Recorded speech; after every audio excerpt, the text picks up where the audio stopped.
Olá, estudante da segunda série do ensino médio, saudações geográficas, eu sou o professor André, estamos aqui com o nosso intérprete de Libras, o Kelvin. Tudo bem, Kelvin? Muito bem. Então, nessa importante aula, vamos falar então sobre o extrativismo vegetal no nosso país, ok? No Brasil. Vamos ver então ali os detalhes de quais são os principais tipos de extrativismo vegetal no Brasil, tá bom? Vamos lá então. O objetivo, então, desta aula é identificar os principais recursos de extrativismos, vegetais no Brasil. E também vamos ver aqui, então, que a primeira forma de extração de recursos vegetais do Brasil foi lá no Brasil colônia ainda, quando os portugueses vieram ao Brasil e começaram a explorar, por exemplo, o pau-brasil, vários tipos de ervas da floresta e assim por diante, e levar para a Europa, Então, as sementes também, as ervas medicinais, ok? Então, desde o Brasil colônia, desde 1519, por exemplo, já tinha aí essa importante atividade econômica no começo do nosso, colônia e depois veio a ser país.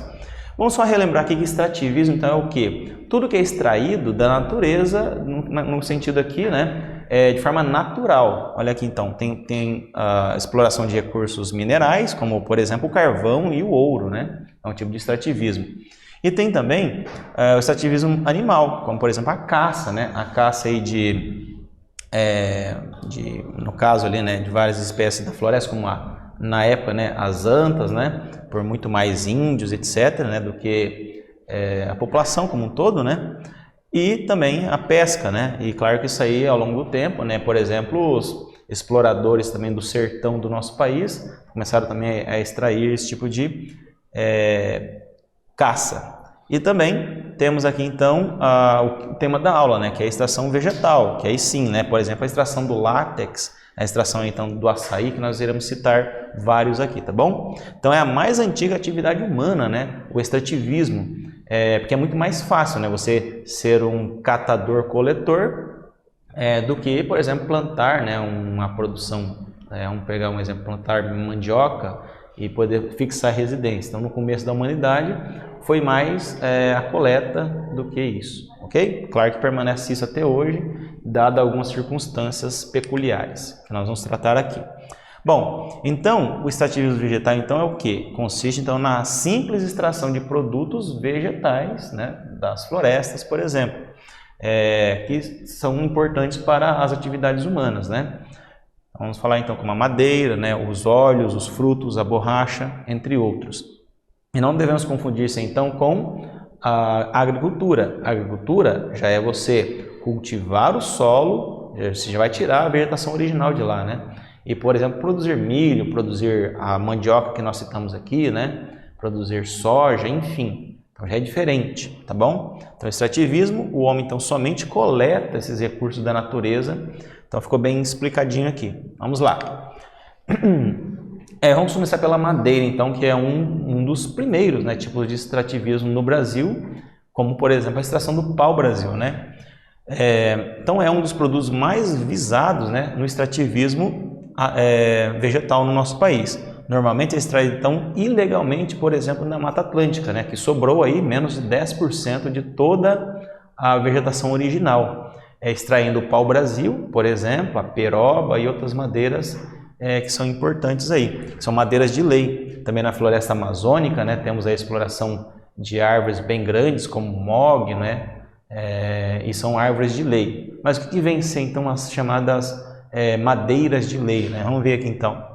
São espécies que, por sua qualidade e resistência, principalmente ao ataque então, de insetos e também à umidade, elas então duram mais que outras, então tem um valor maior. Por exemplo, então olha aqui, temos o mogno, a embuia, o pau-brasil, a peroba rosa no caso, o jatobá, dentre outras espécies aí vegetais, tá bom? Então esse aí que é madeira de lei e é muito visada então por exploradores, madeireiros, tanto de forma legalizada como de forma ilegal. Muito bem. Então a exploração ilegal que é o problema maior, Então aqui temos, por exemplo, uma reportagem mostrando aqui que a Polícia Federal apreendeu, nesse caso aqui, 4,3 mil toras de madeira ilegal lá no estado do Pará. onde existe a floresta amazônica. E claro que isso aí em grande quantidade vai destruir a floresta e, né, vai gerar então, consequentemente, o fim, né, dos recursos naturais aí da floresta. Então, olha aqui, ó, essa madeira então é aquela realizada então tirada sem a autorização legal de um país, como o Brasil. E claro que você vai gerar uma ação predatória, né, muito rápida. O Brasil conta atualmente com satélites, por exemplo, fotografar áreas que estão sendo desmatadas e assim por diante. Mas a fiscalização ainda ela precisa melhorar para pegar, por exemplo, e prender as pessoas que estão praticando esse tipo de crime ambiental, ok? Então estamos melhorando quanto a isso. E também, olha aqui, ó, estima-se que 80% da extração anual de madeira na região seja então, qual região? Região da Amazônia, seja então de origem ilegal. E isso vai gerar um grave problema ambiental e consequências também econômicas, subindo o preço, por exemplo, dos produtos, né, como móveis e assim por diante, já que tem um mercado negro também da madeira. E isso, com certeza, traz problemas para o consumidor também, além da própria biodiversidade. Então, olha só, vamos falar agora da borracha, né? Então, houve o ciclo da borracha no Brasil, né, que foi aí no comecinho do século XX. Nós vamos ver então a importância da borracha para as atividades humanas. Aqui tem uma fotografia mostrando como que a borracha é extraída, por exemplo, de qual planta? Da seringueira. A seringueira é uma árvore que dá até 20, 30 metros de altura, né? E ela, por exemplo, no Brasil, na produção foi de 1.539 toneladas de látex explorados aí, e foi muito importante, e continua sendo importante, mas já teve um valor muito maior, né? E veio perdendo espaço para os derivados de petróleo. Por exemplo, a borracha para fazer uma câmara de ar de um carro, um caminhão, antigamente era feita o pneu era feito de látex, né? Atualmente já é feito de derivados de petróleo. Então, para vocês terem uma ideia. Então, houve o chamado ciclo da borracha, tá bom? E veio perdendo território aí. Vamos ver aqui então como é que acontece isso. Olha só, a borracha então foi um dos principais produtos na economia nacional no final do século XIX e início do século XX, né, de 1870 até 1920, quando era responsável por cerca de 25% das exportações no Brasil, no chamado ciclo da borracha. Foi o auge, né?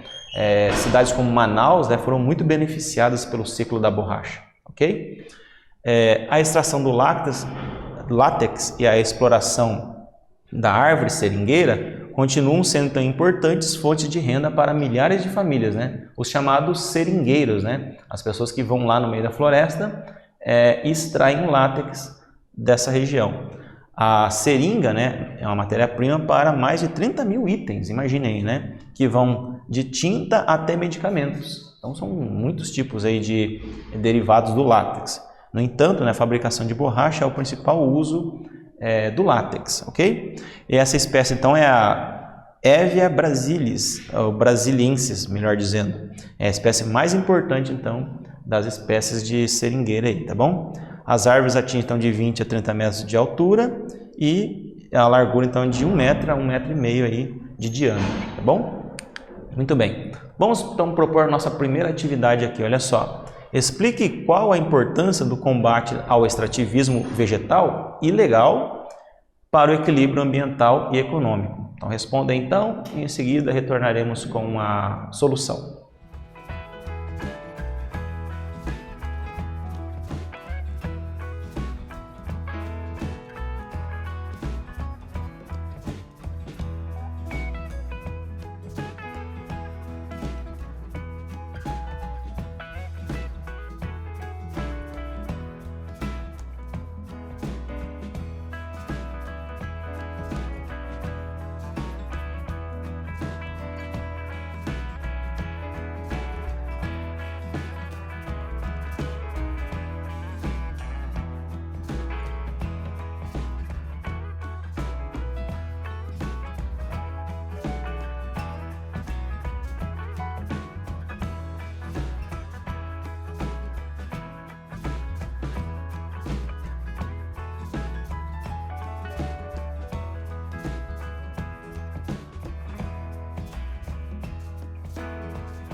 E aí, meus bons alunos, conseguiram então responder essa pergunta aí, né? Como que a importância então da gente combater o extrativismo ilegal de madeira, por exemplo na floresta amazônica, né? Vamos acompanhar aqui então, olha só.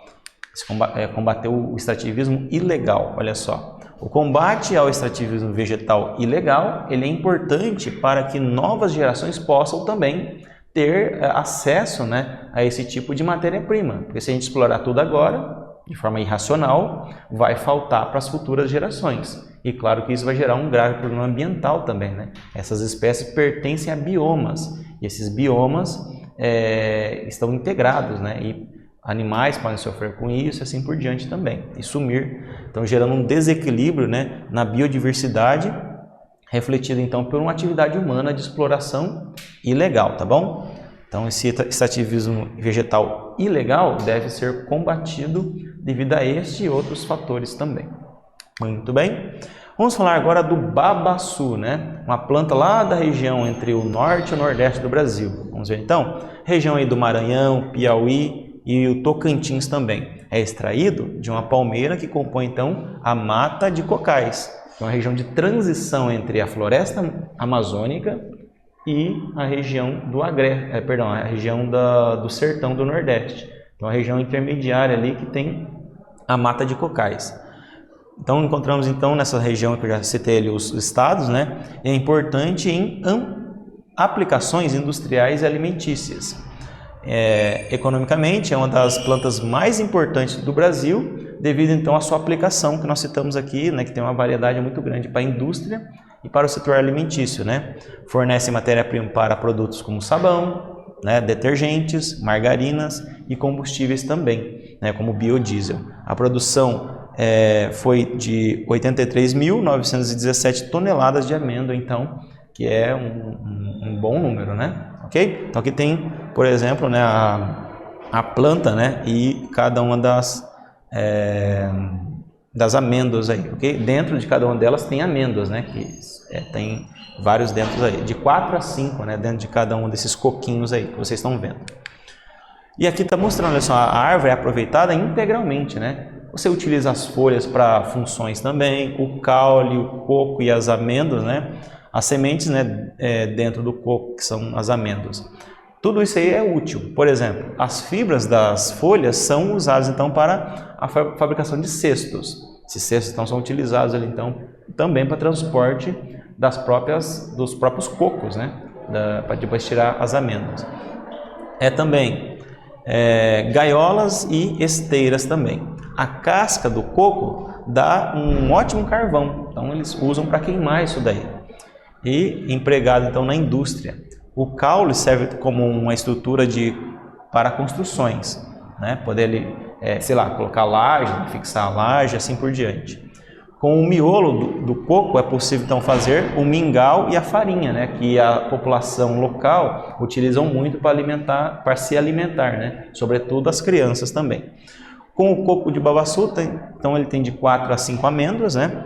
E essas amêndoas são retiradas para, por exemplo, fazer óleos, né?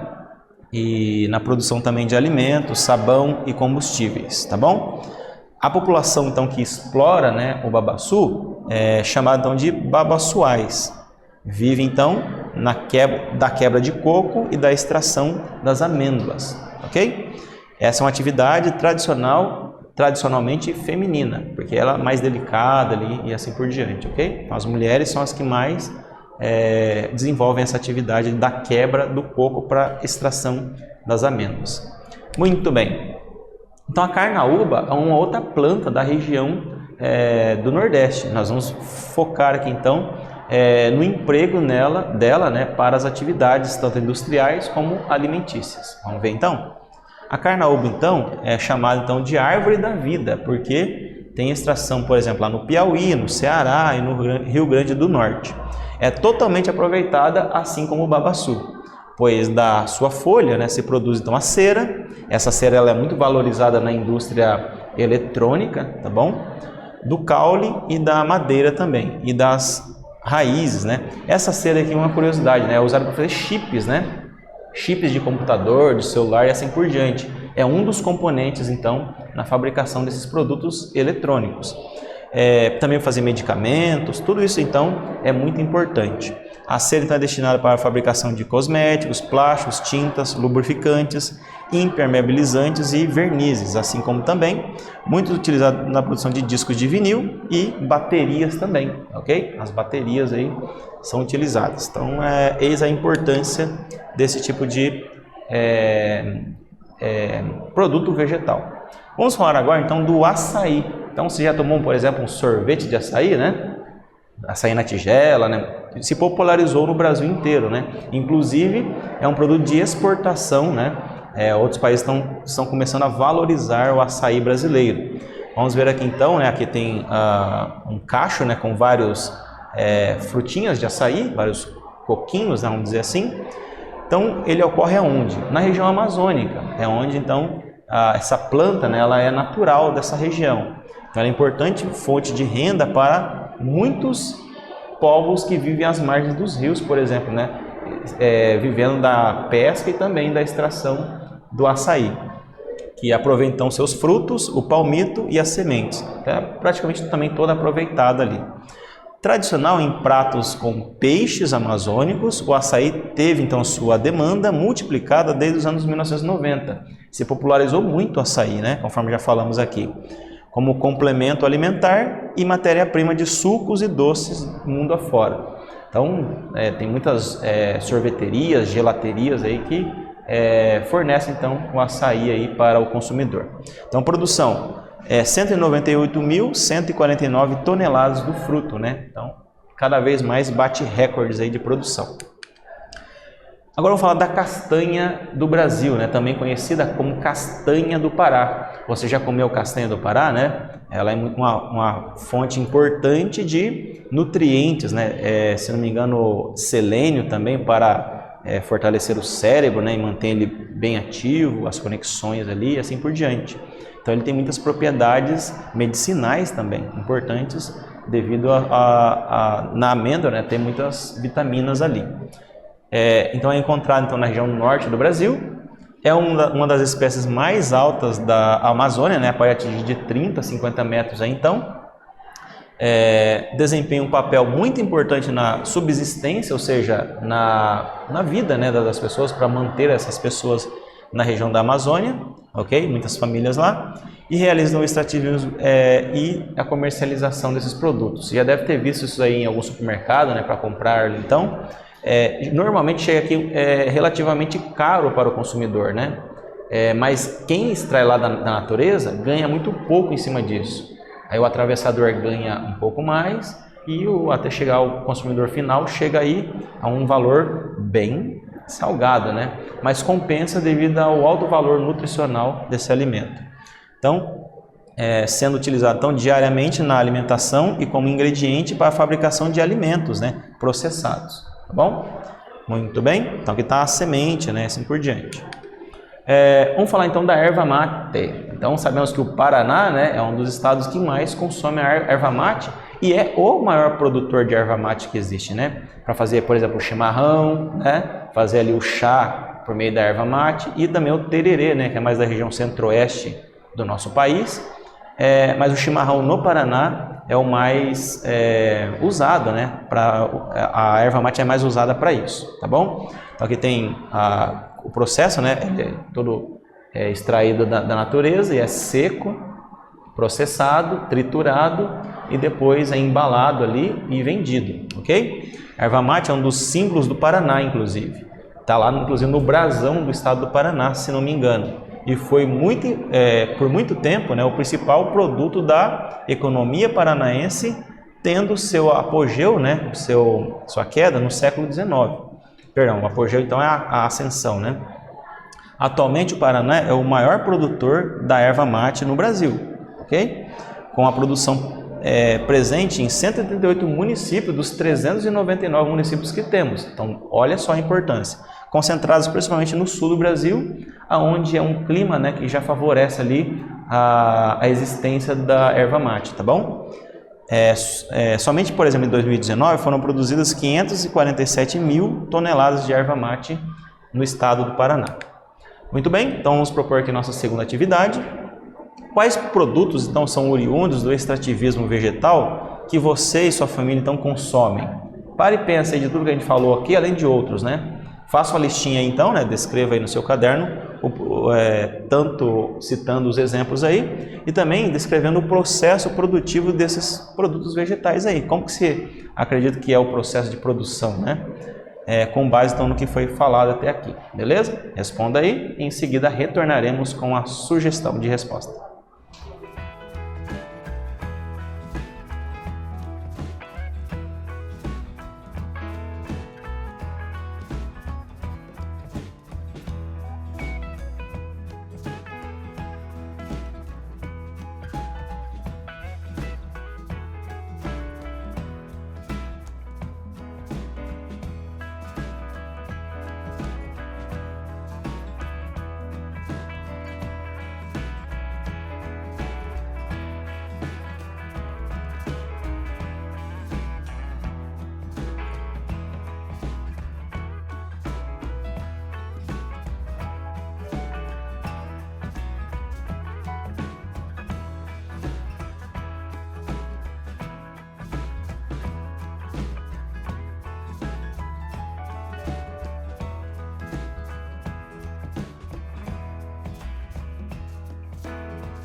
E aí, meus queridos, responderam aí? Vamos aqui então para uma resposta sugestiva, né? Então, por exemplo, esses produtos são extraídos da natureza, como a erva mate, né? O Paraná é um grande produtor e principalmente o sul do Brasil, de modo geral, né? Não só o Paraná.